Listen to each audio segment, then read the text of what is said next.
So the title of this session is Capitalism and the Social Contract.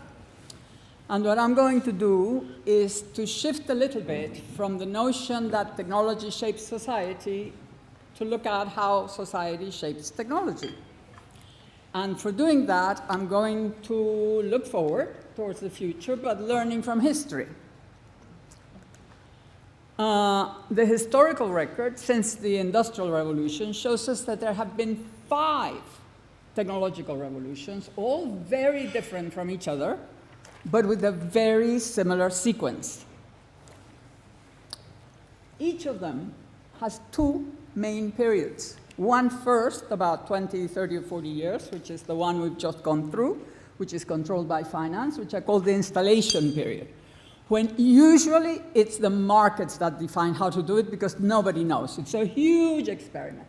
But it always ends in a bubble, and that bubble and the crash brings a recession, and in that recession, society chooses which way to take that huge technological potential. Now, the 5 revolutions, if we can look at each of them, we had the first one, which is the Industrial Revolution, which went through Canal Mania, and then had the Great British Leap, which was in fact the Napoleonic Wars, but anyway, it was a big, huge thing, and Britain then became capable of doing the next big wave, which was basically the age of railways and cheap coal, which brought, after the crash, the Victorian boom, after the railway mania and panic.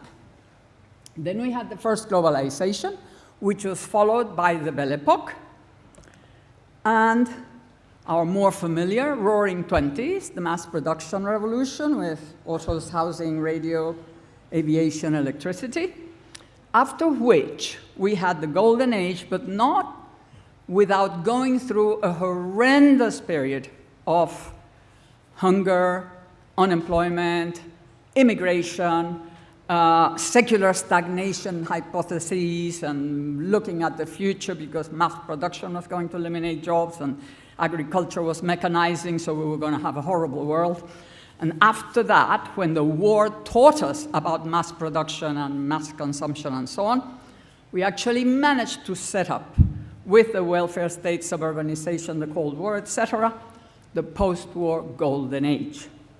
Now we have our own second globalization, which is the Ict Revolution. We've already gone through the first installation period. We've already gone through not 1 but 2 huge bubbles, and we are now still, according to me, in that period when we have to decide which way to shape this technological potential. I think we can have a global, sustainable, knowledge society golden age, but we've got to do it. We've got to make it. It doesn't happen by markets. They are socio-political choices. So they have to shape the technological potential, which is huge. Now, of course, we've been talking about inequality. Yes, history shows us that there are periods of inequality and periods of reversal of that inequality. The Roaring Twenties are very similar in terms of the percentage of income earned by the top 1% of taxpayers, the declared taxes, who knows how many, but anyway, 25%. And the same thing now with your NASDAQ and 2000s bubble. Both bubbles brought the 1% up to there, but we had a 1% earning only 10% of total income and a much better spread of incomes during the Golden Age. Well, that is what I hold that Piketty does not see, because he doesn't have the statistics with which to see it, is that we've had a pendular swinging of inequality. Not necessarily as good as the Golden Age, but relatively better each time. How about unemployment? Well, history again shows us that the new high productivity industries create the best jobs, but not necessarily the most jobs. If we look at the US post-war boom, we had manufacturing GDP growing 2.5 times, But manufacturing jobs only increased by 30%, much, much less, because they had very high productivity. However, total employment was multiplied by 5. Now, where was this? This was, if we take the second line after the World War, we have the post-war boom. There is employment in manufacturing, the blue line, just 30% increase. Employment in trade, government, and services, huge increase. And construction, transport, utilities, real estate, all the rest, all the little things that have to do with this way of growth that was created, the welfare state and all this sort of more equality, bringing all the workers into middle-class consumption. This was a way of shaping it, because in fact, the new technologies destroy jobs. That's how they increase productivity. The new ways of life are the ones that create the jobs, but you can choose different ways. Hitler, Stalin, and the Keynesian democracies used the same mass production technologies. They just shaped them differently. And that's exactly what could happen and happens each time we actually have a lot of choice. Now, I hold, from looking at history, that it's the changes in lifestyles which have occurred each time with each revolution that have brought the golden ages. And I mean by golden ages the time when the benefits of the technological revolution are not concentrated in one end, but spread. Of course, there is a whole theory about new technologies, the ICT technologies bringing this polarizing spread and the high skills and all these things. That is true and not true. It is true if we continue with the current lifestyle. It's not true if we change it. Now, the American way of life is obsolete. It does not correspond with the technologies we have. It was ideal for deploying the mass production revolution, but it's wrong for the information revolution in a globalized world. The mass production revolution was about homogeneity. This technology is about differentiation. We have to choose between differentiating just in incomes or having different ways of life, styles of life that bring equal satisfaction, equivalent satisfaction. So what we must do is deploy a potential for high productivity manufacturing with job-rich, creative, healthy, and sustainable lives, much more associated with community, with sharing economy, with all these things, and we'll probably have to add basic incomes or negative income taxes or some other combination in order to get people who are in welfare to do jobs instead of being depressed, because that's horrible for an enormous part of society to be actually lost in terms of their dignity and all the rest, and we cannot accept it. But this is where we are. You know what that is? That is an automobile in 1898. What does it look like? Well, like the old carriages. Why? Well, because the shops could only do carriages. They didn't know how to make automobiles. And the guy who's sitting up there knew how to, had horses in front. So he sits where he was, and he has the wheel. And we call horsepower the power of the engine. Now, that's exactly what we're doing with this current revolution. We're thinking of it in terms of the old model. What we need is to make a leap into the future. That's the 1913 mass-produced Model T, a huge organizational leap where you made cars in a different way. You didn't make it in shops. You actually made an automobile with its own logic. And from then on, we still have the same automobile, but of course, with all the advances since then. We've got to do something similar in the social institutional realm in order to take advantage of this fantastic new thing. Oh, sorry. So what society hasn't done yet is to find the real life-changing powers of the ICT revolution. We don't have to measure how many less workers are going to be in manufacturing cars or how many less workers in this or that.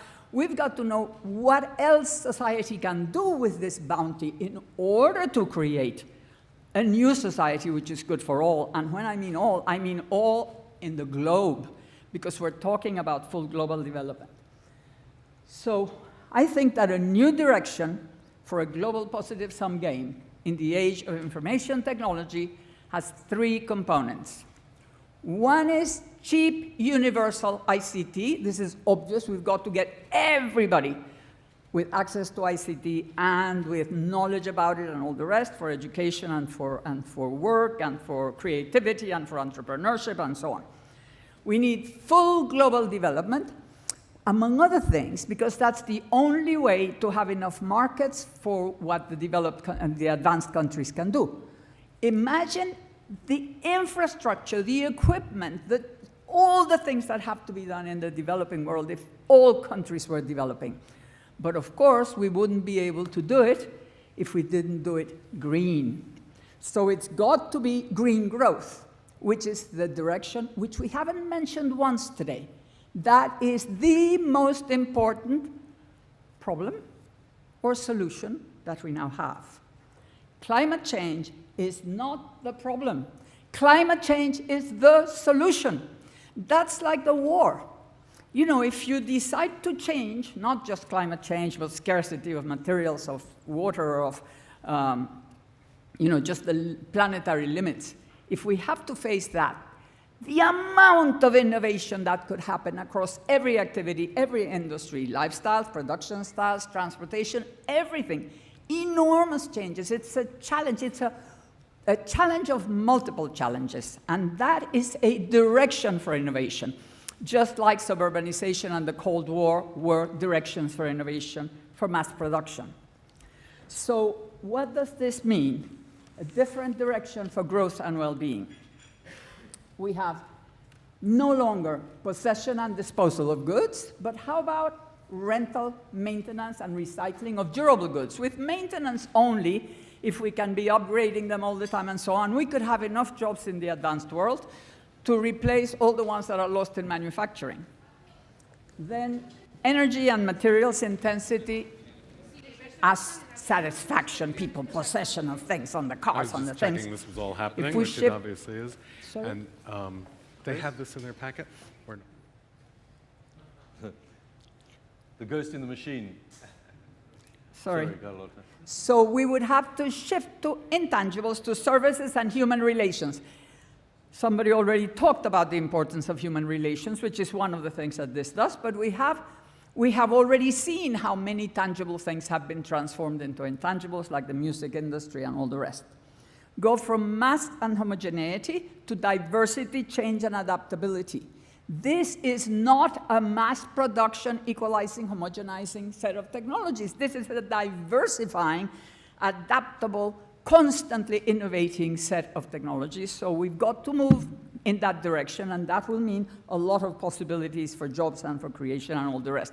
Going from passivity, couch potatoes, obesity, to health and creativity, a whole range of occupations associated with health and creativity, some of them with computers, some of them with people. Suburban sprawl, polluted cities. We go to green, compact cities and high-tech rural. Just the changing, the impact, the whole revamping of all that would create a completely different world. And how will it be? Well, full of mobiles, robots, and further ICT, which would be designed for increasing productivity, not only human productivity, but the productivity of resources, which would become a much more important goal if we have policies that favor that, including taxing them instead of taxing jobs. And aiding sustainability. That's the other direction in which ICT is enormously powerful and can be used for that. So what I want to tell you is technology simply defines the space of the possible. As I said, Hitler, Stalin, and the Keynesian democracies used it differently. We need to create a positive sum game between government, business, and society, which is a socio-political choice, not a technological choice. And that requires intelligent and bold social and institutional innovation. Thank you.